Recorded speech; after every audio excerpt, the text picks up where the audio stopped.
Welcome to the Finance Garage podcast, your go-to podcast for navigating the world of finance. I'm Jonathan, your financial guide, bringing the latest market trends, investment strategies, and financial news that matters to you. And by the way, I'm also going to share my other passion, which is cars. At the SWU Group, we help everyday families achieve financial success. Our integrated services include financial planning, accounting, credit advisory, and estate planning. We're here to guide and support you every step of the way, from custom investment strategies to maximizing tax efficiency. We ensure your financial goals are met with peace of mind. Visit simonwu.com.au for more information.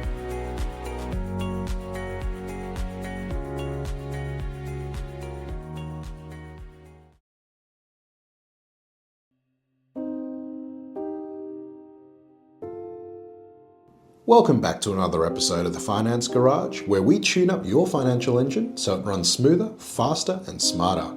As always, I'm your host, Jonathan Wu, Senior Financial Advisor and Principal here at the SWU Group. In today's episode, we're diving deep into one of the most talked about topics in Australian finance right now, the turning point in interest rates, and what it really means for the housing market and income investors. Joining me is none other than Christopher Joye, Chief Investment Officer and founder of Coolabah Capital, well known for his data-driven approach to fixed income, fearless commentary, and sharp insights into the housing market. If you've ever wondered what's actually going on beneath the surface of Australian property prices and what happens next as the RBA begins a new rate-cutting cycle that started in February, this is the episode for you. We unpack what lower interest rates mean for borrowers, investors, and first home buyers. Will it actually make property more affordable, or will it just reignite price growth and shut more people out? Chris gives his no-nonsense view backed by the numbers. We then shift gears and talked about the massive structural change in Australian income markets, the key topic of the day, the fading of the bank hybrid market.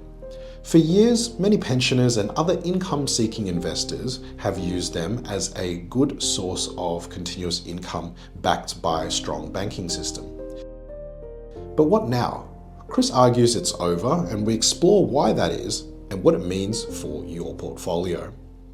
And finally, we tackle a widely held belief that we've never agreed with, the idea that you've got to hold bonds at every point in the economic and market cycle, even if you're certain you'll lose money. That to us is financial masochism, and we simply don't subscribe to it.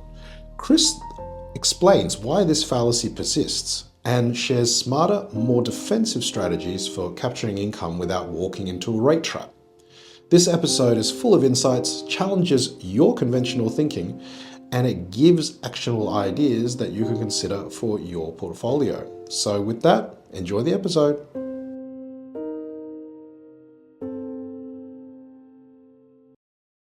So welcome to our podcast, Chris. Thank you very much for having me. It's a delight to be here. So you're very, very well known in the industry and even in public circles. I saw a recent catch up, well, you had two recent catch ups with Mark Boris on his podcast in this year. And obviously my audience and a lot of my clients, we all own property, and I know you've got, strong views about where property is heading.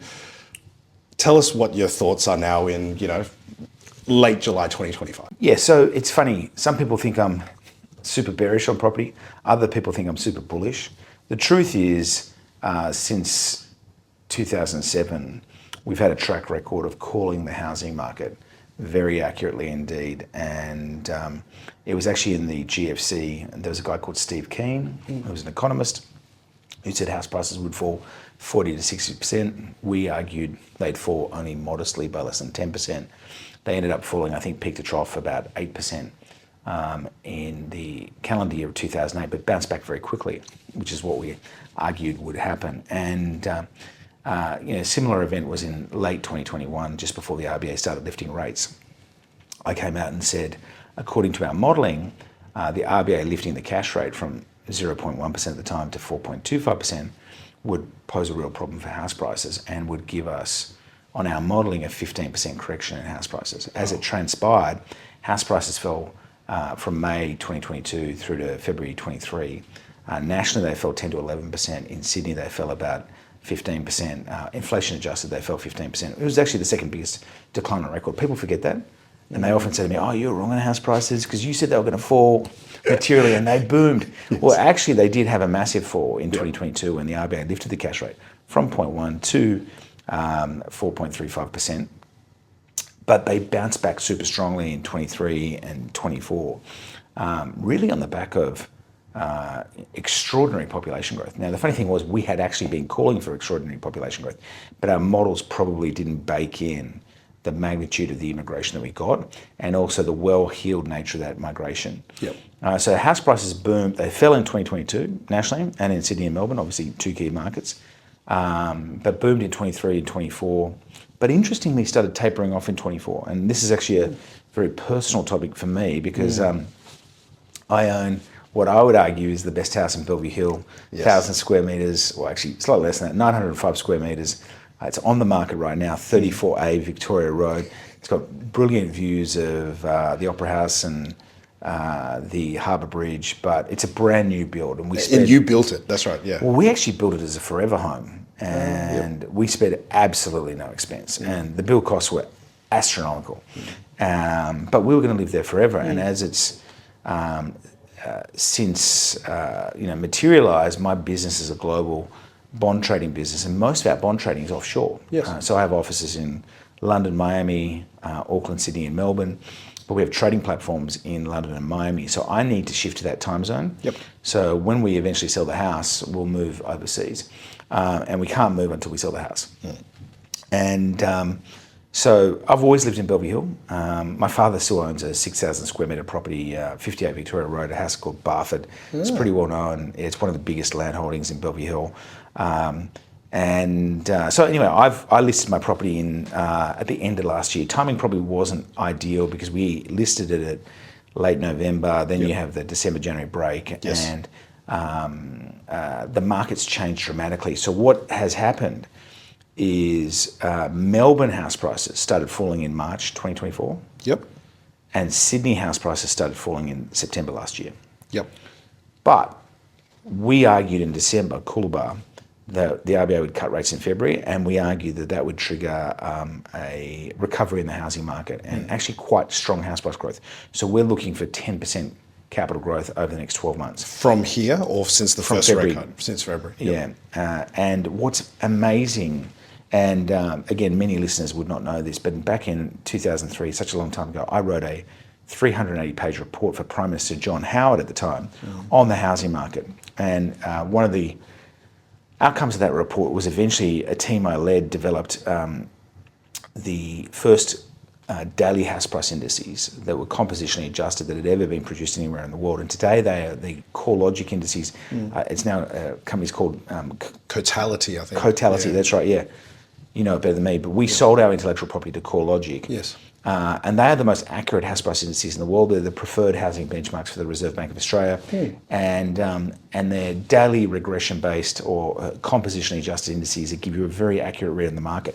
And if you go to the Cotality website, or it used to be called CoreLogic, if you Google CoreLogic, so one word, core and logic, house price indices, you'll see the indices, and if you hit on daily back series on the website, you can see the daily movements. And if you pull Sydney up or Melbourne up and you deselect all the other cities, it's really quite graphic. So what happened was, as soon as the RBA cut in February, house prices stopped falling. And literally that week they started rising again in Sydney and Melbourne. So the market's massively interest rate sensitive. And initially, the growth was very modest. So in Sydney and Melbourne, the growth rates were probably only about 4 to 6% annualised. And the growth actually tempered a little as we came into May, but then the RBA cut again in May. Yep. And since May, we've had super strong growth in the sense that Sydney house prices are now running at about a 10% annual rate. Wow. Yeah, and what's interesting is when you dive into the Bellevue Hill data, Bellevue Hill prices are growing at twice the rate as Sydney prices, so closer to 20%. And within a few hundred metres of my house in the last 2 months, we've had, we're 34A Victoria Road, 28 Victoria Road sold for 45 million. That's just 1,000 square metres. It's a single level house. You can't extend up. 16 March Street, which is a few hundred metres from me, sold for 43 million. 45 Kambala, a few hundred metres from me, sold for, if I said 45 million, I meant 43 million for 16 March. Yeah. 45 Kambala sold for 45 million. 78 Kambala sold for, I think, about 49 million. And Bellevue Hill's booming, actually partly because of the influence of your community, the Yes. Australian Chinese community, Yes. which is really dominant in Bellevue Hill, and Yes. particularly much. Scots and Cranbrook. So we expect the RBA to cut rates in August. Okay. I think that's certain to occur. I think they'll cut at least twice more this year. So the RBA cash rate is currently 3.85%. Yep. We had this week inflation data that came out that was quite soft. Yes. The RBA was probably expecting a 0.7% rate of increase for consumer price inflation in the quarter of June. It came out slightly less than that at 0.6. We've also had a slight increase in unemployment in Australia from 4.1 to 4.3%. All of that means is the RBA now has 100% price to cut in August. And they think a normal, or what we call a neutral interest rate, is 3.25%. Now, they run 7 different models of what a normal interest rate is. And when we're talking about interest rates, just for listeners, we're not talking about mortgage rates. We're talking about the interest rate that the Reserve Bank of Australia controls. Correct. And that is called its policy rate or its target cash rate. And that's the benchmark interest rate that all other interest rates price off. So that's currently 3.85. Home loan rates are currently 5 to 6. Yep. That's going to fall down to about 3.25 by the end of the year. A couple more cuts, possibly 3. Definitely going to see a cut in August.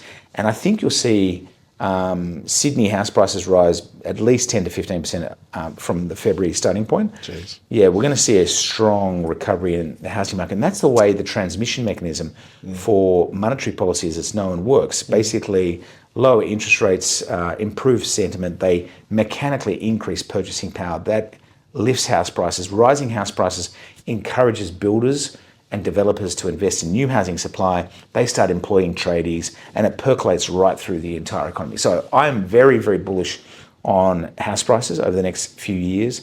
We've got still very strong immigration, very strong population growth. The RBA is cutting rates, and that's juxtaposed against fiscal policy, or the budget side of the equation, which is also very stimulatory. So the state governments are spending massive amounts of money, hundreds of billions of dollars on infrastructure. You see it in Sydney, the new metro, the light rail. We're seeing in Brisbane with the Olympics. With the Olympic, 100%. In Brisbane, you're going to get just mega infrastructure spending. I actually own a place in Peregian Beach on the Sunshine Coast, and I'm very bullish Queensland property as well. But I think certainly in key supply-constrained markets, Bellevue Hill's interesting because around Bellevue Hill, in Vaucluse, Bondi, Rose Bay, you've got a lot of development. In Double Bay, you've got a lot of development. And the key is proximity to schools and to the city and to the harbour and to the airport. And in areas like Bondi and Vaucluse, you're getting landlocked because they can't put rail out there. They can't put any additional roads.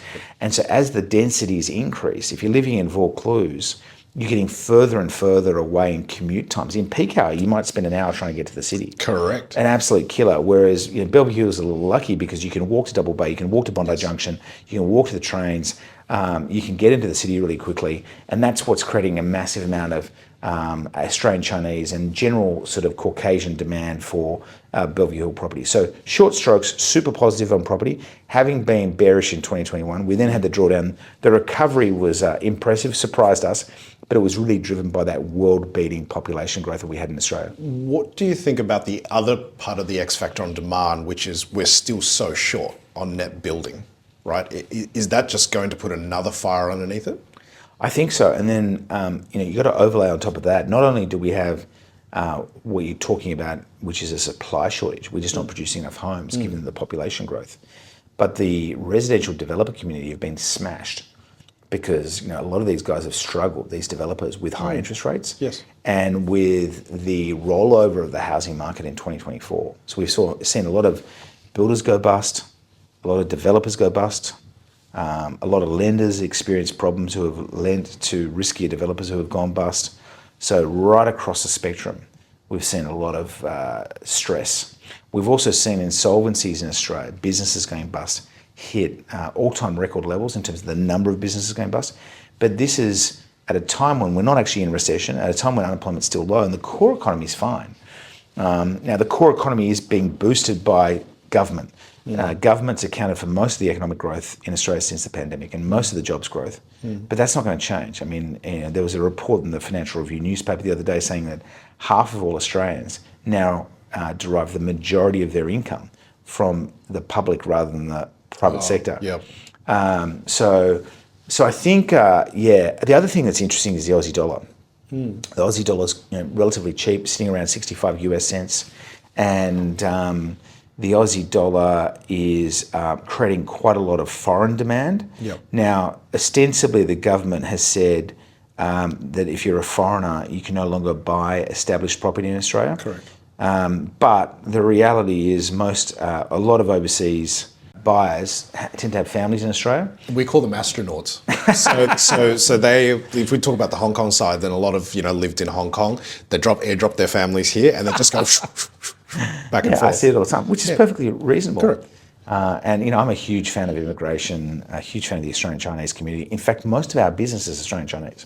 At Coolabah, I would say of our 60 staff, the single biggest ethnic representation is Australian Chinese. Yeah. And in fact, our data science team, we have a dozen software engineers and data scientists. So these are basically our smartest guys, the quants and girls. They're pretty much all Australian Chinese. So it's super impressive. Yes. Now, if house prices keep going up, and this promises the last question about house prices. No, we can talk about it as much as you want. Yeah, we talk about fixed income. It just exacerbates the structural problem, right, around people that just can't afford to buy property because wages haven't kept up. You've got people renting properties that are ridiculous in terms of weekly rent. Is this solvable, and do you think the government can actually solve it? This umpteen problem. It's a supply problem, and it's propagated by restrictions on the production of new supply. So basically, zoning ordinances, any limitations on building. Now, I think that's been recognised since my 2003 report to the Prime Minister, which was the first time that any Australian-based public researcher had identified that it was actually supply driving prices higher, and it was actually land values, not building costs, that was perpetuating this affordability crisis. So we really need to liberate as much supply as possible. We need to increase densities, but you also need massive investments in the infrastructure to enable housing supply. It's no point kind of opening up a new suburb if it doesn't have the schools, hospitals, roads, and amenities. Now, one thing Australia's done amazingly well is commit public funds to infrastructure. And as much as these public infrastructure projects tend to be subject to heinous cost blowouts and are probably pretty poorly managed, the productivity benefits, which are really hard to measure, of having the world-class infrastructure we have in many Australian cities are immense. So, and they're key. So if you can put in fast rail or excellent toll road networks and highly efficient rail networks, all of this liberates housing supply. It makes it effectively kind of collapses the tyranny of distance, and it allows cities to urbanise more efficiently. So it is really a supply side problem right now. Let's turn to fixed income, which is your business at Coolabah Capital. One of the things that we've seen, in our industry in the last, actually pretty much post GFC, is the invention of the AT1 market, or we call it hybrids, or whatever you want to call it today. And it's been hugely popular as a concept. Now, frankly, I've never actually been a fan of hybrids. And I think the reason is because I genuinely think that they are missold in the market to retail mums and dads, right? Not fund managers, but retail mums and dads. And basically say, here's a bond. It's a big four Australian bank. You'll get yield. The yield's better than a term deposit. Go for your life, right? It's cap stable. Now, largely, I think because of the fact that our financial and banking system in Australia is very well managed, I think that's good, right? And we haven't seen, systematic collapses of Australian banks. But in recent times, APRA has come out and started talking about the use of hybrids going forward, post, UBS, Credit Suisse and whatnot. Can you sort of talk through what do you think is in APRA's mind of why they're trying to stop the hybrid market? Because there's obviously going to be a blast radius, what I like to refer, of retail mums and dads that go, what do I do for income? Yeah, so there's so many different facets to that question, which is really interesting. I'll take the simple stuff first. So the value of listed ASX hybrids is slightly more than $40 billion. And the banking regulator, called APRA, has come along and said, we're going to get rid of the hybrid market. Specifically, what they're saying is, we're going to let the hybrids mature, so they'll be repaid. Yep. And they won't be replaced by new hybrids. Now, hybrids are a universal instrument that banks all around the world issue. They come in slightly different flavors, but generally they're all very similar. And all a hybrid is it's a security or a funding instrument that sits between bank equity, so the shares that you see that trade on the ASX, and bank bonds and deposits, which sit above shares in the capital stack. So if a bank goes bust, the equity gets paid out first, then the hybrids, then the bonds and deposits. The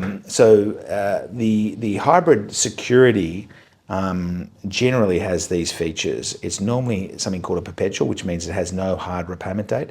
The bank, which issues the hybrid to raise capital, to raise money to then lend to borrowers, home loan borrowers and business borrowers, the bank has an optional opportunity to repay it, called a call date. And then they normally price the hybrid at a margin above cash. We use something called the bank bill swap rate as a benchmark for cash. But like today, hybrids are paying about 2% above bank bills. Call it roughly 2% above cash. So hybrids today are paying about 5.8%, maybe a little bit more. Now, why would a bank issue a hybrid? Why do they exist? Yep. Which is kind of first principles question. They exist because a bank's cost of equity, which is the cost of issuing shares, is much higher. So a bank's cost of equity is probably 10 to 12%, whereas they can issue a hybrid at, say, 6%. Correct. So banks love hybrids because they're cheap equity capital. In a bad scenario, if a bank goes bust, the hybrid gets automatically converted into equity. The way the regulator does this is if the bank's equity buffer or the equity on its balance sheet gets compressed or destroyed by losses. Yep. As the equity buffer falls to a certain level, specifically 5.125% equity as a share of the bank's assets, the hybrids are automatically converted into equity. At that point in time, you own bank shares. It's a little bit more complicated than that, but you're probably ending up in a good scenario buying very, very cheap bank equity. Yes. In a bad scenario, you owned Credit Suisse hybrids. And unfortunately, many Aussie investors held Credit Suisse hybrids, many fund managers, Aussie credit funds that claim to have great returns held Credit Suisse hybrids, and they were completely wiped out. So why does APRA, to your question, want to get rid of the hybrid market when the hybrid market exists all around the world? So every bank issues hybrids. They're a cheap form of funding for the banks during the good times, and in the bad times they're a useful form of equity. The simple answer is that APRA is worried about a scenario where there's a banking crisis, the hybrids get converted into equity, and the politicians come along and say, oh, no, we don't want hybrids converted into equity because that would hurt the mums and dads who hold or own the hybrids, and that basically impairs APRA's ability to regulate and manage the banking system on behalf of taxpayers. I'm not sure I agree with the concern, the apprehension. APRA disappearing the hybrid market has never been done before in any banking system anywhere in the world, so it's completely unprecedented. Okay. Yeah, APRA in this decision has undertaken steps that have never been taken before. So the anxiety, though, seems to be potentially somewhat misplaced. By far the biggest exposure that's risky that direct investors and mums and dads have in Australia is obviously bank stocks, both through their super and through direct shareholdings. Now, if a bank's going bust, the equity is going to get absolutely eviscerated, right?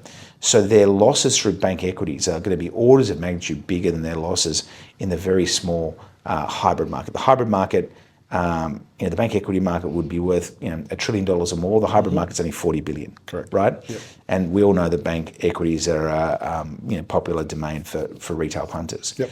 So APRA's going to have a much bigger problem with bank shareholders as opposed to bank hybrid holders. APRA would argue that, and when I met with APRA and spoke to them about this, they said to me that, we think mums and dads don't understand the risks of hybrids, but we actually so the hybrid markets existed in Australia since the late 1990s.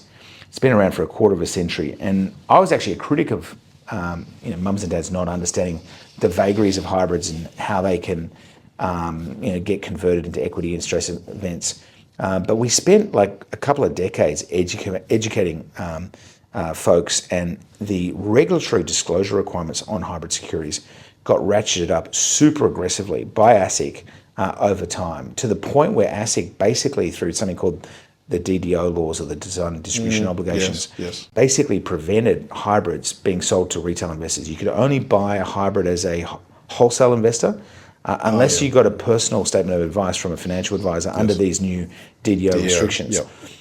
So I think the hard quant or the hard analysis shows you that the volatility of major bank hybrids sits at about 25 to 30% of the volatility of major bank equities. So they have much lower return variability. And then in stress scenarios like the GFC or in March 2020, the losses on hybrids were about a quarter to 50% of the losses on bank equities. So they have lower volatility. Correct. They have lower losses.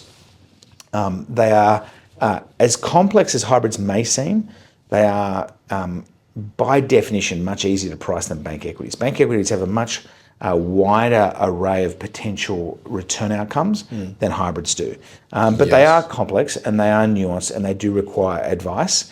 The bottom line is, notwithstanding all these criticisms, APRA has decided what it's decided, and the hybrid market is no longer going to exist, which leaves a gaping $40 billion hole in the pockets of mums and dads. Yes. And that obviously begs the question, well, what do they do with that money? Because what we're seeing, and I think this is really interesting, is the liquidity of the hybrid market is starting to deteriorate. Yeah, because it's actually a very liquid market, about 50 million a day trades. And the funny thing about the hybrid market is it becomes more liquid in stress events. So in March 2020, in that month alone, we saw 1.25 billion of hybrids trade. And in stress scenarios, actually liquidity massively increased. Bid-offer spreads widened, but turnover went through the roof in the Aussie hybrid market. The Aussie hybrid market, interestingly, was also unique. It was pretty much the only big listed hybrid market in the world. And it was very successful. So like APRA has actually single-handedly destroyed a $40 billion, quarter of a century long-lived market that it functioned exceptionally well. Investors were very well educated. Was there some mis-selling? I think, absolutely. That's my issue. Yeah, I think there was mis-selling on behalf of a lot of private banks. Yeah, so the problem is, and for listeners, when you bought a hybrid, the person spruiking the hybrid was often paid a fee by the issuer, and that fee might be 1% or thereabouts. And because people assume the banks are safe as houses, they were kind of sold like TDs with a higher yield, as you described. Yes. But of course, we know with Credit Suisse, banks do fail, even the safest banks in the world. And in the case of Credit Suisse, the hybrid holders were completely wiped out, but the deposit holders and the bond holders, even the subordinated bond holders at Credit Suisse, were 100% made good. Made whole. Yep. Yeah. So I think APRA, I actually think the answer to your question is this. APRA never liked dealing with the risk of having to manage this huge retail investor base. It really, wanted to eliminate the regulatory burden of a scenario whereby you have a banking crisis and suddenly APRA is trying to negotiate with politicians to convert hybrids, whereby maybe there's some political interference that throws sand in the wheels of that process. The counter argument is that you're going to have bigger problems with bank shareholders vis-a-vis the politicians, but irrespective of the rights or wrongs of the analysis, the fact is the hybrid market by 2032 will disappear in Australia. Completely disappear, with one really important rider. So the bank hybrid market will disappear by 2032, and banks will basically start repaying and are repaying all of their existing maturities. Now, there's a couple of exceptions. Insurers are still allowed and will continue to issue hybrids. So, groups like IAG and QBE. And then another key exception is the corporate hybrid market. We're seeing increasingly companies come out and issue corporate hybrids, which have proven to be very popular. And then there's a final constituency, which is foreign banks and insurers can issue hybrids in Australia. So you will see UBS hybrids, Barclays hybrids issued in the Aussie market. And so we're still going to have a hybrid market. We'll have an insurance hybrid market. We'll have a foreign bank and insurer hybrid market. We'll have a corporate hybrid market. And what APRA has said is, of the 40 or so billion of bank hybrids that are going to mature, we want you, the banks, to replace them with a combination of equity and subordinated bonds. And the subordinated bond issuance is going to be worth about 22 billion. So we'll see 22 billion of sub-debt, or they're known as Tier 2 bonds. Correct. And that will replace the 40 billion of maturing hybrids. How does that then change the material cost of funding for the bank? Is Yeah, it, the bank- is it going to be material to the bank? It actually reduces their cost of funding because hybrids are more expensive than sub-debt. And when you run the analysis, they have to replace 2%. So, okay, as a share of their assets, they currently hold about 2.5% in the form of hybrids. And they have to replace that with 1.25 percentage points of subordinated bonds, which are much cheaper than hybrids, and only 0.25% of real equity, which is more expensive than hybrids. But on a weighted average basis, their cost of funding is going down. So the banks don't mind this idea of getting rid of the hybrid market because it's actually going to be cheaper. Yeah. Okay. Yes. But you said that the subordinated bonds is only going to make up 22 of the 40, right? So what APRA has said is that you own, well, they currently hold hybrids, and I think the exact number as at the date of the announcement was the hybrid capital was worth 2.15% of their assets. Yep. And the determination of APRA was that you only have to replace it with 1.25% in the form of sub-debt and 0.25% in the form of common equity or equity. So they're only replacing about 1.5 percentage points of the 2.15 or thereabouts percentage points of hybrids that will disappear. So there's only 22 billion of sub-debt replacing 40 billion of hybrids. Yes. Now, the other point is that probably about 40% of that sub-debt won't be issued in Australia, it'll be issued in US dollars, it'll be issued in euros, and then swap back into Aussie dollars. So Aussie investors will probably only see 10 to 15 billion of sub-debt issuance replacing the 22 billion of hybrids. However, the world is the world and self-interest asserts itself inexorably. And so what we're seeing is a ton of hybrid alternatives. I mean, and full disclosure, we run, geared bank bond strategies that yield 7 to 8% per annum, that pay higher yields than hybrids with better ratings than hybrids, that have better liquidity than hybrids, but are levered bank bonds. So it's a different risk-return profile. Yes. But we're also seeing private credit managers come to market with listed investment trusts, LITs. We're seeing manufacturers, fund managers come and list high-yield bond ETFs on the market. And I think you'll see more and more of that as people scramble to try and provide mums and dads with high-yielding solutions to replace their hybrid holdings. Ready to take the first step in investing, or just looking to continue growing your wealth without being inundated with financial information? With SWU Online Invest, we offer a range of expertly managed portfolios designed to match your investment needs. Whether you're a seasoned investor or just getting started, know that we will work tirelessly to ensure your investments are strategically positioned to maximize your goals. Visit swuonlineinvest.com.au today.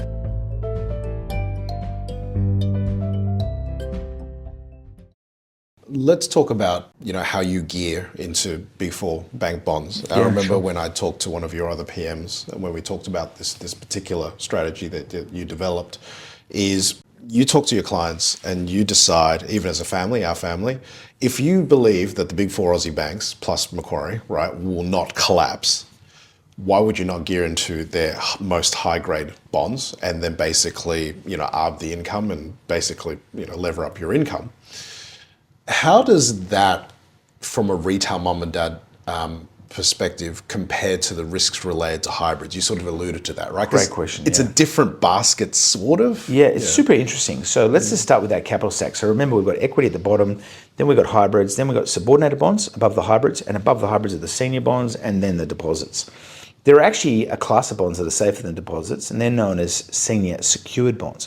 And the banks, because they subordinate deposit holders when they issue these bonds, these super safe senior secured bonds, the politicians have legislated they can only issue 8% of their assets in the form of these super safe senior secured bonds. And so what we do in our high yield strategies, which are available unlisted but also on the ASX? CBOE actually. CBO. Yeah, WildEX is the ticker. Yeah. So what we do in WildEX is we're basically gearing the bonds, not the hybrids. So the hybrids are riskier than the bonds, but with the gearing, what we find quantitatively is if we look at a portfolio of geared bank bonds over the last decade, actually since 2013, which is a great kind of interval to look at because the new global banking regulations, which were called Basel III, came into place in 2013, and they created the contemporary version of the hybrid bonds the hybrid securities that we see, and the tier 2 bonds. So we look at the numbers from 1 January 2013 through to today, and that means we cover the 2015 shock, the 2016 shock, the 2018 shock, the 2020 shock, the 2022 shock, and of course April 2025. And over that period, if you take a portfolio of Aussie bank bonds and gear them 75%, they basically would have delivered about 8 to 9% per annum, of almost identical return to the Aussie equity market. The Aussie equity market's done slightly more at about low 9% per annum. But this is just the yield, right? No, total return. Oh, total return. Okay. So yeah, this is a change in the value plus the geared yield. Yep. So 75% geared Aussie bank bonds have done, off the top of my head, about 8.5% per annum. Aussie equities have done about, say, low 9s. Hybrids have done mid 5s. High yield bonds have also done circa mid 5s. If we then look at the return volatility, what does that mean? That's the variability of the returns, and it's one measure of risk. And 75% geared Aussie bank bonds have had about 5% per annum volatility, compared to about 4% for hybrids and about 5% for high yield bonds. So very similar volatility to hybrids and high yield bonds. The equity market has had volatility about 15% per annum. Correct. So you're basically getting an equity return with about third of the risk of equities. And then another way to look at risk, which I like to do, is to look at worst losses.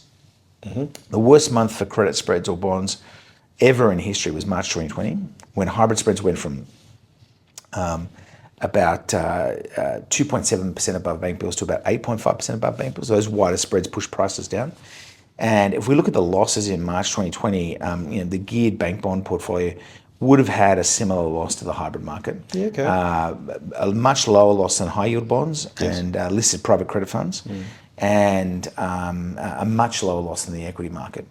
So the overall outcome is, in our view, a superior return with better liquidity. You have much lower default risk, because the risk of a bank defaulting on a hybrid is much higher than them defaulting on a subordinated bond or a senior bond. And the best example of that is Credit Suisse. Credit Suisse defaulted on the hybrids. They had a 100% loss, but Credit Suisse's subordinated bonds were 100% good, as were their senior bonds. So today, our geared bank bond strategy is paying about 7% in yield. And the simple math around that is we're borrowing at 4%. We're buying bonds paying 5 to 6, and therefore the geared yield is about 7. And we're using gearing of about 70%, or call it roughly 65 to 70%, or 3 times gearing. Now, how does that compare? Well, if you buy CBA shares, CBA's balance sheet is actually geared about 17 times, almost 20 times geared, right? And that would be true of all 4 major banks. They're almost 20 times geared. If you buy a home today and you put down a 10% deposit and you use a 90% mortgage, well, that's 10 times levered, or 90% gearing. In CBA's case, they're about 95% geared, or about 20 times levered, to round up. So people maybe don't think of it this way, but when they're trading bank stocks, you're carrying a 20x levered exposure to the bank. When you're buying a home, you're often, as a first-time buyer, 10 times levered.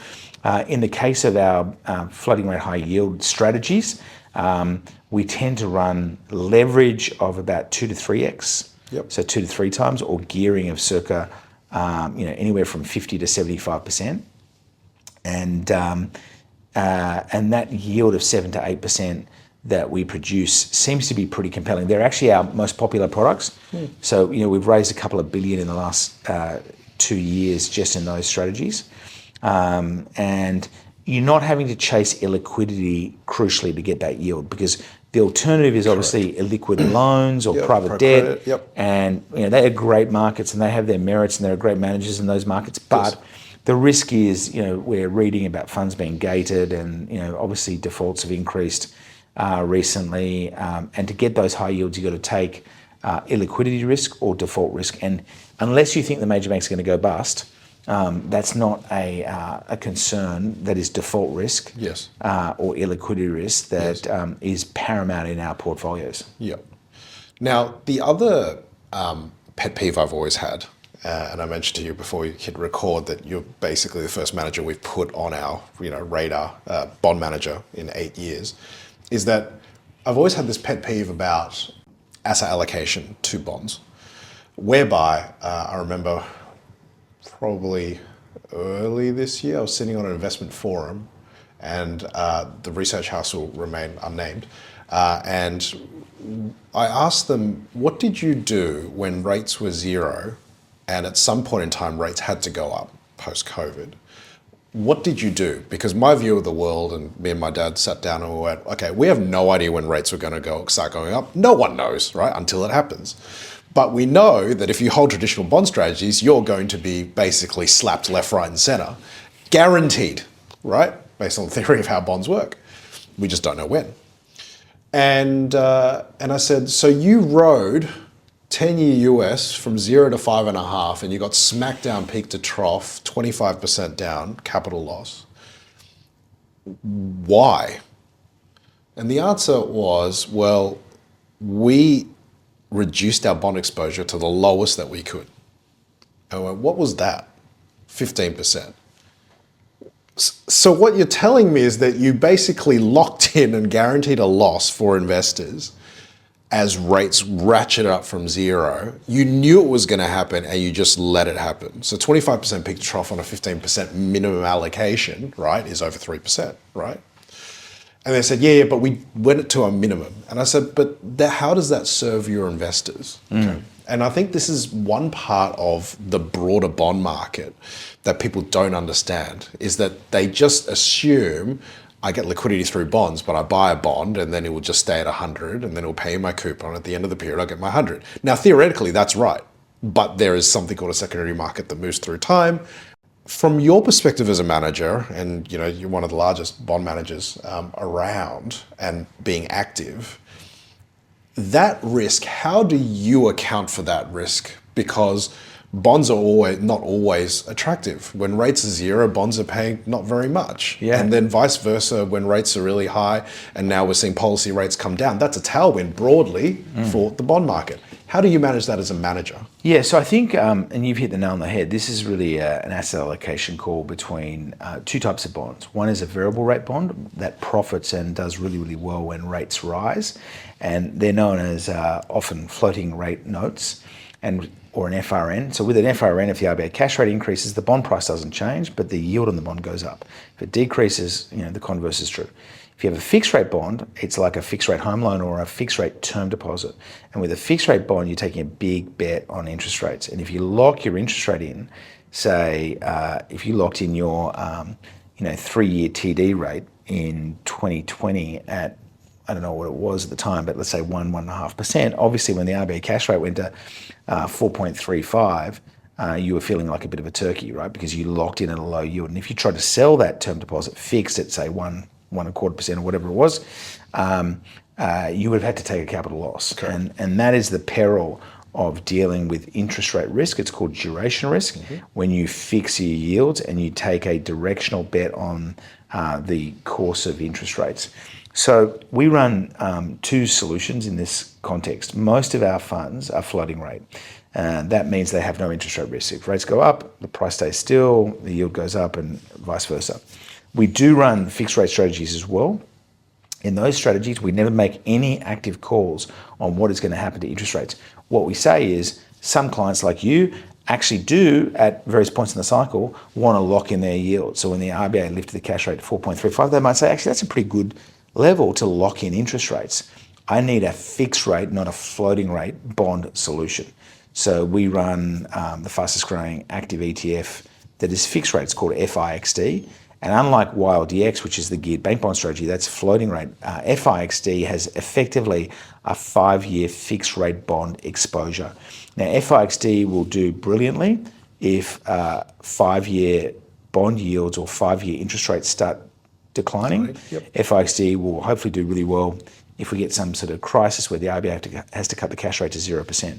So in the last 12 months, it's returned about 8.5% net of fees. It's actually been one of our best performing strategies. However, our floating rate strategies did between 10 and 15% at the peak of the RBA's rate hiking cycle.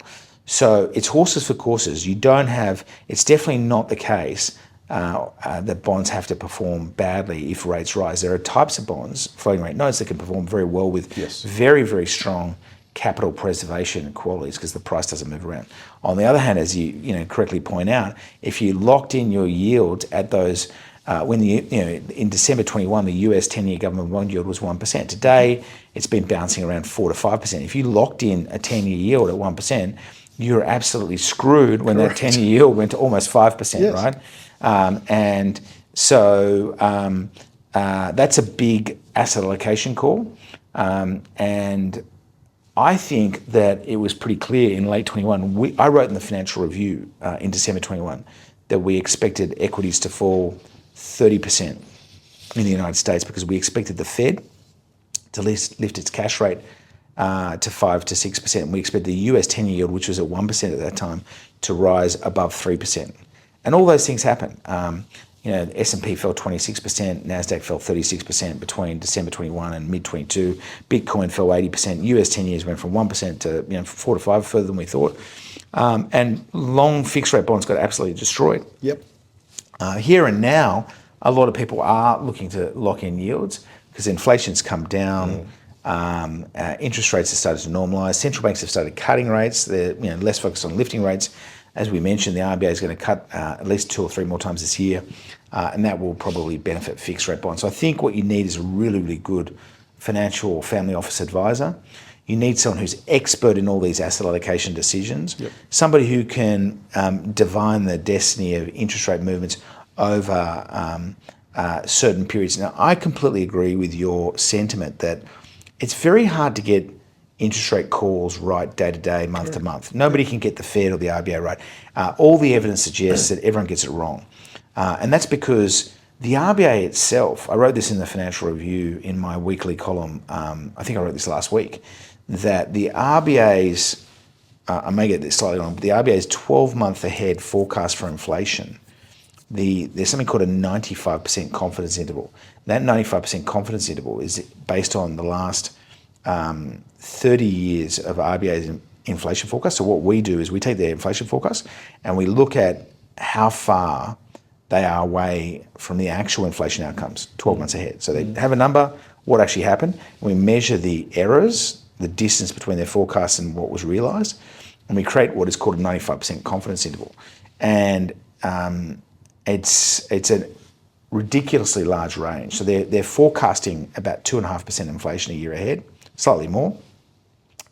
And the 95% confidence interval is between almost 0% inflation and circa 4 to 5% inflation. So really, we're either in a deflationary crisis or an inflationary crisis based on the RBA's forecast errors for inflation only 12 months ahead. What that means is the RBA has absolutely no freaking idea where inflation will be 12 months ahead. And here's the rub. If the RBA has no idea, and the RBA is the entity that controls interest rates, it doesn't know where rates are heading 12 months ahead, therefore no one can really know. And that is what all the data suggests. Having said that, advisors like yourself, and you obviously got this right at the time, but advisors like yourself can make very, very valuable judgments at particularly extreme points in the cycle. Exactly. So in 2021, when the RBA cash rate was almost at 0%, the lowest level ever recorded in Australian history, and the Aussie 10-year government bond yield was at 1%, also the lowest level ever recorded in Australian history. And where at exactly the same time, Aussie inflation was running at multiples of the RBA's target.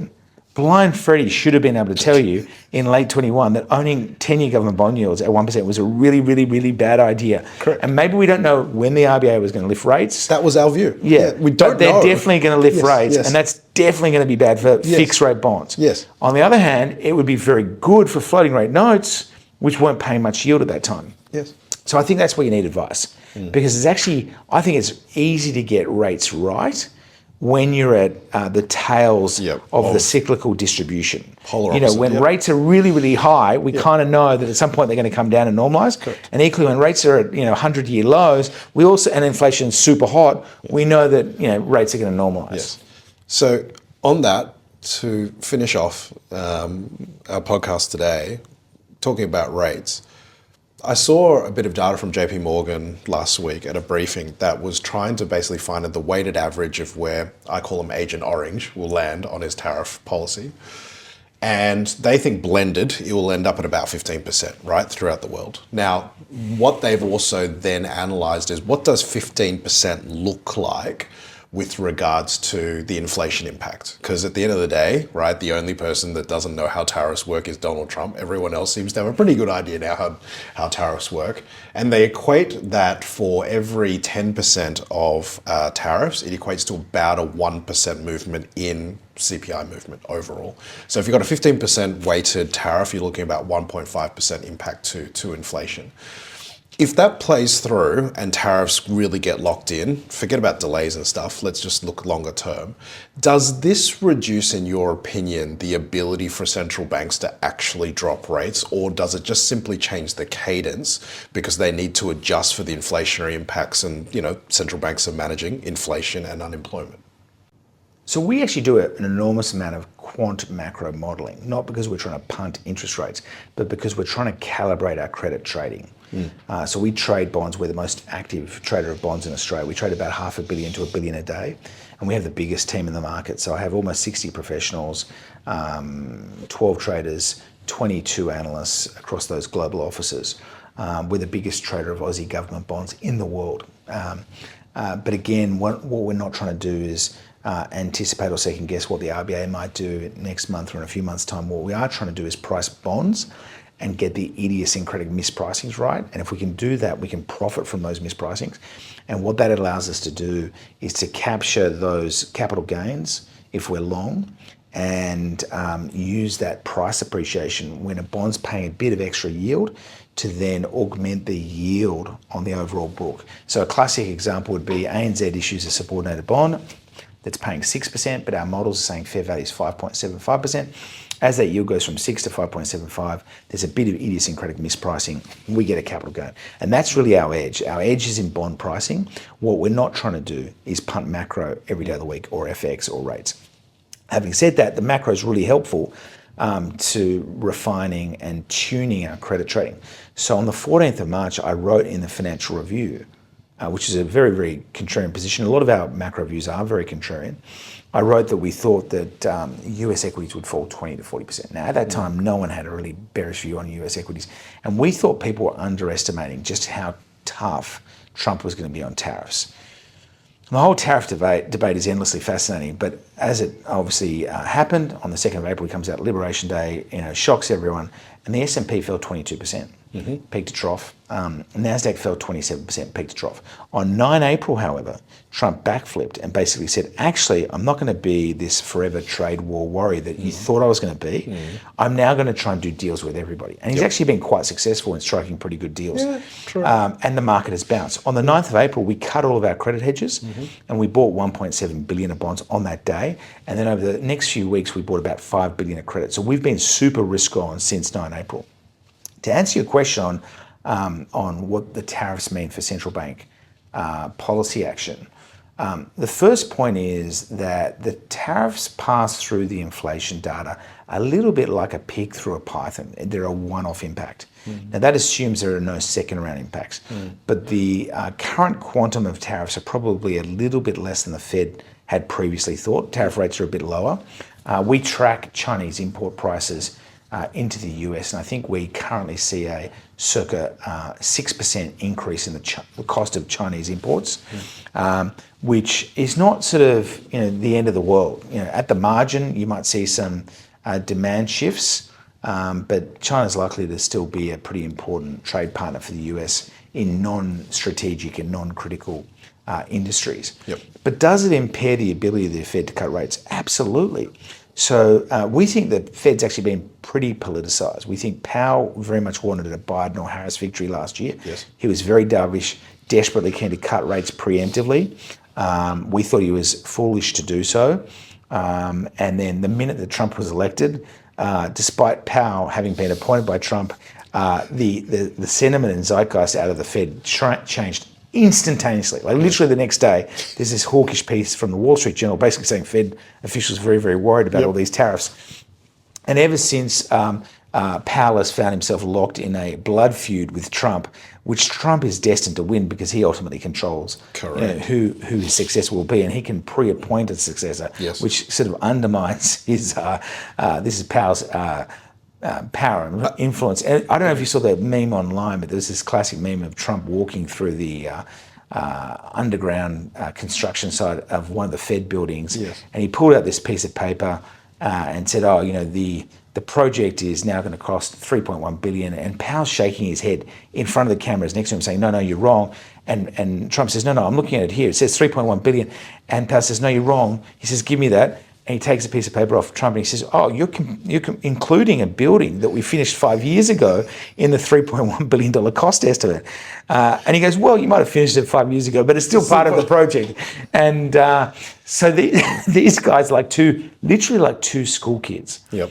But I think there's a bit of method to Trump's madness because it's kind of worked. We actually had, at the time of this recording of this podcast, the date today is 31st of July. So overnight, the Fed met, and for the first time since the 1990s, there were two Fed voters who dissented against the decision to keep rates on hold and who wanted to see rates cut. So we think the Fed will cut in September. But to answer your question in one line, 100%, the tariffs make it much harder for the Fed to cut rates because you are going to get an inflation spike. And we don't know if there are going to be second round effects. And it could be inflationary. And the truth is unemployment's very low in the US, low fours. And the US economy is generally pretty good. Yeah, and I'm actually very bullish on the US economy because I think Trump's going to be, a lot of people are very derisive about Trump, but his tariffs are going to be effective in encouraging US industry to reshore manufacturing. So you're going to see a lot of capex into the US, a lot of rebuilding of their supply chains, and that's going to be positive for growth and positive for the US economy. But that's also positive for inflation. Correct. So I'm actually not bearish to the US dollar at all. There's a lot of talk, even though we don't trade FX, and I just caveat this, I'm not an FX trader, so don't judge me on my FX views. But a lot of bears on the dollar. Yep. I'm bullish on the dollar and the US economy for two reasons. Well, the economic reasons I've sort of outlined. I think Trump's impact in the economy in terms of reducing regulation, his $8.1 trillion worth of tax cuts, plus his huge incentives that he's putting in place to motivate and encourage manufacturing investment, I think they're all going to work. That's going to mean that the US economy is going to be hotter and healthier than people would otherwise expect. And that means that the Fed won't have as much scope to cut interest rates. That also argues in favour of a higher US dollar. Yes. And you've seen the Aussie dollar's traded very weak vis-a-vis the US dollar. I just checked whilst we were talking. I mean, it's trading at 64 cents right now. The US dollar has been very aggressively sold against all trade-weighted or all key trading partners. So on a trade-weighted basis, the US dollar has depreciated this year. But I think that's overdone. And I think as the trade fissures start to close up, as we revert back to a more normal world, obviously relations between China and the US are very, very important. There's some media speculation that there may be some transition vis-a-vis President Xi at some point this year. And if that were to happen, I think that would be really, really interesting for US-China relations. Yep. And it could be really, really positive for market sentiment because US-China relations have been a source of tension for a long time now. And if there was to be some improvement in those relations, that would be massive for risk. Yes. We could see a risk on. A huge. Huge. So that's something that we're quite focused on and interested in. But who knows? I mean, obviously, I'm not an expert on that. But I think, I'm actually pretty positive the US dollar, less positive the Aussie dollar. The thing to understand about Australia is to the extent that global exporters are stymied somewhat in their ability to sell goods into the United States because of these tariffs. Where are they going to push their BYD cars? To Australia. Correct. Right. So we're going to be a dumping ground for global exporters. And that actually, on our modelling, creates disinflation or reduced inflationary pressures in Australia. So the paradox of the trade war is that higher inflation in the US means less inflation here. Yes. And that gives the RBA more scope to cut rates. And we've just seen this latest inflation print this week, underwhelmed.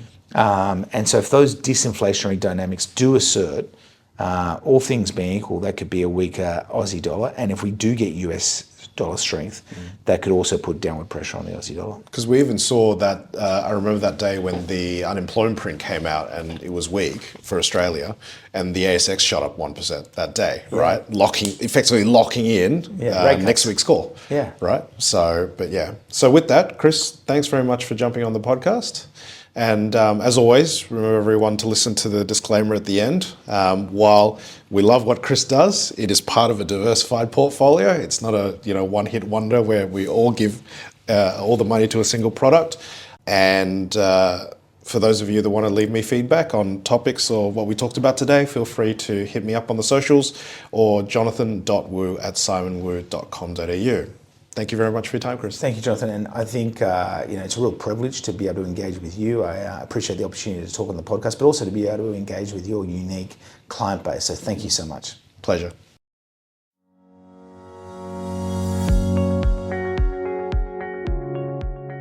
This podcast is not financial product advice and is intended to provide information only. It does not take into account the investment objectives, financial situation, or needs of any person. You should assess whether the information is appropriate for you and consider talking to a financial advisor before making any investment decisions. Any investment examples are for illustrative purposes only. The information is taken from sources which are believed to be accurate, but Simon Wu, Jonathan Wu, SWU Financial Planning, and Personal Financial Services Limited accept no liability of any kind to any person who relies on the information contained in the podcast. Unless expressly stated, none of the information should be taken as a recommendation. For more information, please visit www.simonwu.com.au.